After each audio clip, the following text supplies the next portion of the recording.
Hello everyone, this is Scipio Shura here, and this is Rome 2 Total War. Yes, it's finally here. The long-awaited game. And I'm just gonna jump straight in and start a video series playing as Pontus. So we're gonna have more campaign chronicles. This is gonna be reminiscent of the Europa Barbarorum days, if you are a long-time subscriber, which I'm sure not many of you are. In any case, we're just going to start the campaign right now, and yeah, I'm going to shut up eventually once the intro video starts. But yeah, Rome 2, it's here, it's bigger, it's amazing, it has many flaws at release, but I'll get onto that in a sec. I'll let you enjoy this intro video. Fortunate in your ties to both Hellenic and Eastern cultures, you nonetheless face adversity. Cappadocia, now independent from Seleucid rule, is eager to establish itself in Asia. Cultural differences with the Galatians may lead to hostility, but they are fearsome warriors and might prove valuable if unconventional allies. Maintain close relations with Bithynia and Trapezus and establish ties with the venerable Greek states. This way, you will be better protected against the machinations of the Seleucids and can focus on seizing control of the Pontic Sea from barbarian hands. Power and riches will be yours. Pontus will reign supreme. So here we are, starting the campaign, and mission issued. I didn't even have time to read that. They're always just capture a few provinces, something like that. Anyway, Rome 2. This is it. Doesn't it look beautiful?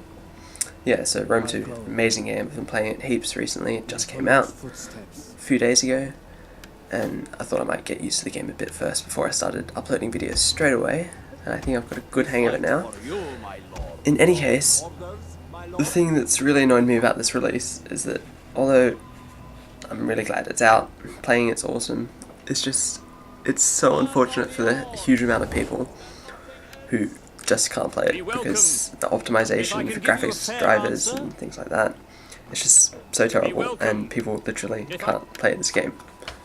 It's really depressing. So if you look on Metacritic right now, you'll find that the user score average is about 4.5 out of 10, and most of the reviews go like this: oh yeah, it's a really great game from what I've seen, but I can't play it, so 0 out of 10. And I don't know, can't figure exactly, but there's something like 3,000 of those reviews. I don't know. Anyway, here we are, back to the campaign. I've been jumping around doing stuff pretty quickly, but I know that's just what it's going to be like. Yeah, I ended the turn there, and between the turns I realised because I moved my navy into this province, this faction actually did not very much like my intrusion, so they declared war on me straight away. So that was a bit unfortunate, but thankfully they are a fair way away. Won't matter too much. Right now I'm just focusing on building up my first little army, so I built a better military building, brought some of my army units across, and I'm going to head down to the province just below, which is currently owned by my enemies, who are the Cappadocia. Yeah, so now back to the game as a whole. There are quite a lot of differences between this and I know previous Total War titles, and so if you're a big fan of the series, you may feel a bit squeamish or uncertain with certain aspects of the game, but I can really say, or at least in my opinion, that all the aspects, well, not necessarily all, but the vast majority of them have been very well implemented. Obviously, once again, the whole graphics driver issue is sort of a massive problem, and this happened to Empire Total War actually at release as well. Like, it was just pretty much unplayable for so many people. And yeah, as I was saying, so for example, like when you go to build a building now, there's just one whole area for the entire province at the bottom of the screen that shows you all the buildings for that province, and it's so convenient. Like, it takes a while to get used to, like, what the hell is this thing? But compare it to previous titles where you had to just click through every single little building to find the bloody one building you want to upgrade. It was just crazy. No, that's a bit of an exaggeration, but you know what I mean. And this is the research tree here, which I'm just finishing off, and now I can actually recruit hoplites, which is great. So I'm going to get 3 of those. I'm going to try to make that the core of my armies, because they're a pretty strong unit. So the reason Pontus is really interesting is they're sort of a mix of cultures, because they're sort of influenced by the Hellenistic cultures and also influenced by the more Eastern cultures. I don't think Eastern's exactly the right word, but that's what Rome's using, so we'll just stick with that. Rome, I mean the game. And yeah, so once I've got these units recruited, I plan on moving out. Also, you may have noticed that, yeah, well, you haven't noticed yet, but you will very soon. Sorry, spoilers. Anyway, so just finishing upgrading everything. I think I might build some more farms here. Yeah, farms. Just because you need food. It's a bit like a Shogun, if you remember the system there. Because if you run out of food, your people become very unhappy. Everyone is very unhappy. And these people that I made a non-aggression pact with at the very beginning, they just cancel it like that. And look at that, floods in my capital. That's just great. Already. And all those damaged buildings. What you gonna do? What you gonna do? Fight for you, my lord. Yeah, so I guess considering my guys can't really move very far this turn due to the floods, I'll just recruit a few more troops. Maybe some javelin men, because they're always handy to have. Nice having some skirmishes.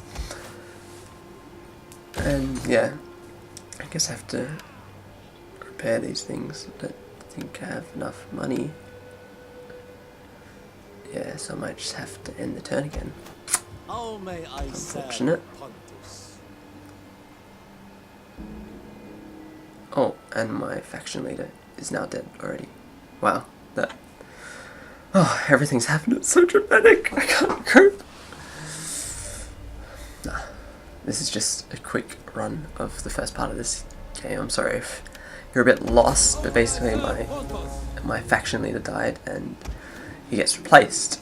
And I have to choose someone. I just checked their abilities, and I chose this guy because he's sort of the guy that I wanted. He was the man made for this situation.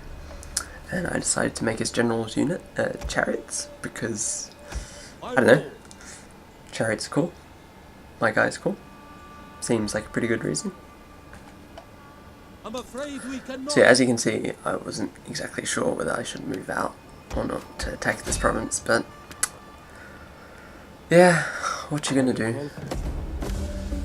Oh, my spy is actually sabotaging that very nicely, so their garrison is going to be slightly weakened, which is going to make taking it easier. In fact, I haven't actually seen an army. Their little army is there in the middle of the screen, a bit hidden by this technology screen. And yeah, so it just ends the turn there again. And we're going to attack this province now, and as you can see, while I would love to fight this out and it would be more interesting for you guys, it's such an easy battle that I'll just auto-resolve, and you can see the different auto-resolve options now in this game, and it affects your remaining force, depends on the army compositions, and you see how easy that victory was. And so now, first province taken. So yeah, from that very difficult battle, my general leveled up, and so I could upgrade him. Yeah, I think the whole leveling up system is a bit screwed up in Rome 2, but more time to talk about that later. Anyway, we're nearing the end of this first part of this campaign, so if you enjoyed it, please stay tuned. I'll be posting lots of them, and easy way to do that is to subscribe, of course. I'd very much appreciate that, and yeah, if you liked the video, come back for more. Thank you for watching, and stay tuned for next time.